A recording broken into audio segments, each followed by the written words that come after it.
Hello, my decidedly dandy ones, and happy Tuesday to you.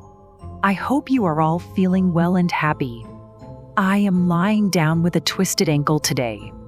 I got distracted when a colorful koi peeked out at me while I was crossing the stepping stones at my local rock gardens and managed to fall in. A couple of friendly people managed to rescue me. Still, I had turned my ankle, so now I am feeling decidedly sorry for myself.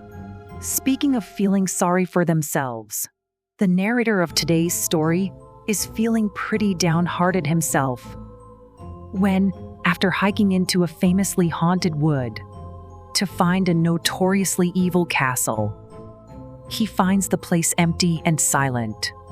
Then a beautiful woman appears, and that is where the trouble begins. Want to hear more? Well, gather your favorite story listening apparatus, whip up a smoothie or juice, and join us to hear the story of the Howling Wind.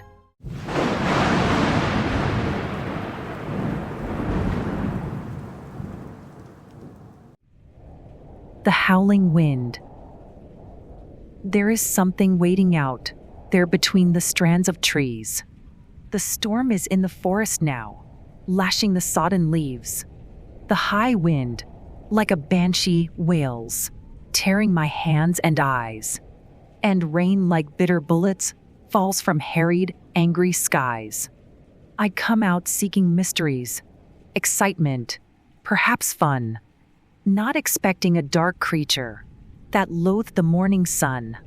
But soon titanic footsteps thundered across the forest floor, and something massive forged its way through the tree trunks once more.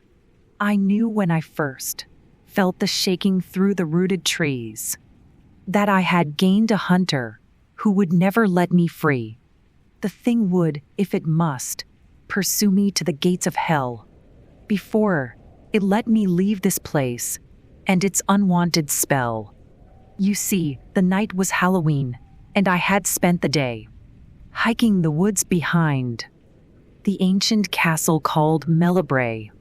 The legends of the crumbling place would fright the bravest man, but I was young, angry, and wild. I meant to understand why so many disdained a castle long ago empty, which once had been as fine a building as any could see. Would not many, homeless and cold, dwelling on the stone street, have preferred the cold, white walls and lit fires to warm their feet? I found no answer to the question in echoing rooms, only silence and dusty air. No skeletons, no tombs, not even blood stains on the floor. It was almost boring. I questioned whether I should have gone to hear the singing with friends who had urged me to come instead of hiking here. There was nothing to spark interest, never mind true fear. I decided to leave the place when I heard a slight sound, a cough, and then the noise of a faint footfall on the ground. I turned to see a woman with white hair and soft gray eyes. She had a faint smile on her face, a look of mild surprise, as if she were startled to find me in this lonely place. She didn't seem homeless or lost. Indeed, she had such grace. She might have been a princess. Her soft silver robes were fair, her skin as pale as bright moonlight, as soft as roses rare. I felt the urge to bow. I followed it. The lady smiled. She spoke, her voice light. "You must leave soon, sir. The night is wild. If you are quick, I think I can assure you of safety. I cannot do the same if you fail to listen to me." I said, "If this is your home, then I will, of course, leave. I came here as an explorer. People round here believe that the castle is abandoned. Have you come recently? If so, I'll spread the word to the townsfolk right gladly." "No," she said. "Please do not do that. I'm not yet settled down. I have been ill and don't feel ready for people from town to visit here. I'll make myself known when the time is right. Until then, peace and privacy remain my true delight." I nodded, understanding her. "I must apologize. Again, I did not know that you were here." Her smiling eyes seemed to pardon me for my crime. She said, "Do not worry. It's nice to know that some people in the world can see me." "What do you mean?" "Only that I spend so much time alone. I often wonder if I might have turned into a stone." "I assure you," I said, "on my word, you are a fair lady. You are indeed a pleasant sight to a man such as me." "Certainly. Nothing about you resembles a rough stone. Though it is a crime that one like you should be so much alone. I study at a distant hall.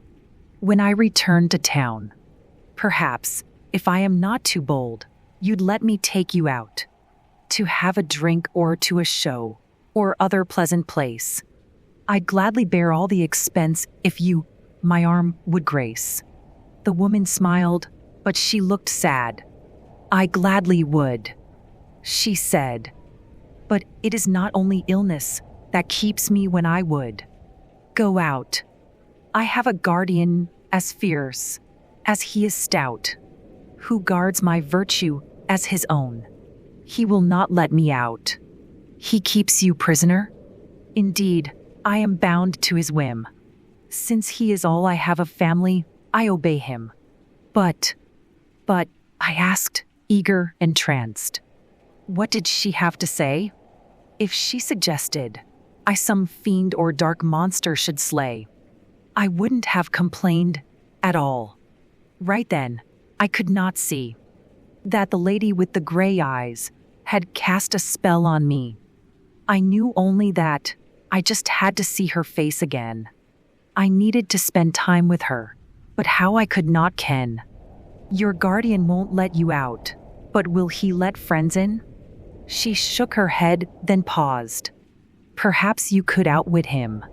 If you were to come back to this place at around midnight, and look with all that is in you for a flickering light, you'll find our castle. Go softly and come to the back door. If you are courageous enough to want to see me more, then knock gently. I will come down, and then I'll let you in. You'll come with me to my chamber. There, I am safe from him." I should have denied her, but her spell was wound round my mind. I searched my thoughts and being, but I simply could not find a reason to deny the girl. So I nodded my head. "I'll come to you at midnight's last stroke," I finally said. "Thank you," she said, and so much gratitude shone in her eyes. I couldn't imagine one man who would her please despise. I bowed then and bid her farewell, weaving off drunkenly, until the spaces between the trees brought town back to me. Having gone back to home and bed, waking again at night, I considered whether I had imagined the delight I took in the lady's presence, and if I should not see what company the pub would yield, rather than go to see again the smile and flashing eyes that had bewitched my mind. I should have listened to my doubts and stayed at home behind. Instead, I went, at first by road and then by foot, to come to the ancient place the woman had taken as her home. The woods were dark. I'd not even have glimpsed my own raised hand before my face, were it not for the lantern in my left hand that lit the path a foot or two, but not one short inch more. Several times, a rising root had me down on the floor. I often thought that I would fall far down into the dark. If I was lucky, blood and bruises would soon make their mark. Or else I'd break a leg or two, and my last moments play, cursing myself for a damned fool, for none knew where I lay. In time, I thought I saw a light. Eager, I hurried on. I almost groaned when it vanished. But then another shone. Another and another. Until the woods seemed to glow. In time, I saw the building the lady said I would know. I hurried forth towards the rear. A door stood open wide. I grinned, thinking of the lady, and then hurried inside. The rooms within were dark, but a light beckoned me upstairs. A trace of perfume assured me the lady would be there. But something happened. Or nothing. Lights led me up and down, past tiny rooms and grand ballrooms, furniture always gowned, in swathes of white sheets, dark mirrors, where shadows jumped and twitched. So much that I jumped backwards, and my breath stalled, stopped, then hitched. Before long, I had the sense that somebody followed me. At first, I was glad, thinking it would be the sweet lady. It was not. Nothing appeared but red eyes, a flash of claw, the sound of a heavy body dragging across the floor. Soon, the fear built, and I decided it was time to flee.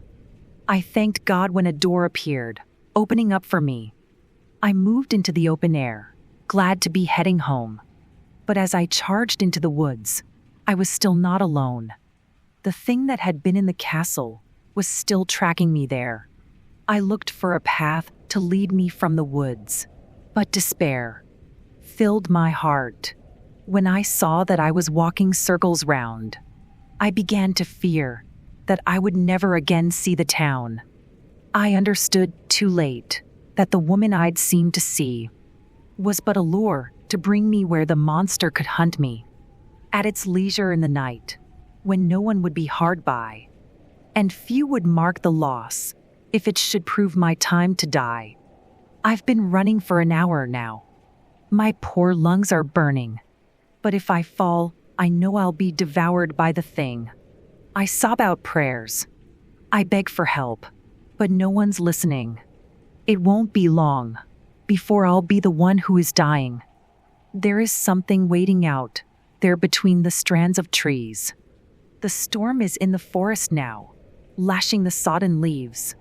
The high wind, like a banshee, wails, tearing my hands and eyes. And rain, like bitter bullets, falls from harried, angry skies. Subscribe to become a delicious darling. Talk about a cliffhanger. What do you think will happen to our narrator? Things certainly aren't looking good for him. This week, you can choose any word you like. Swear and curse words excluded. Write it in the comments, and then tell me what you would do in the narrator's position. If you want to ensure that my ankle heals properly, please hit like, subscribe, and tap the notification bell.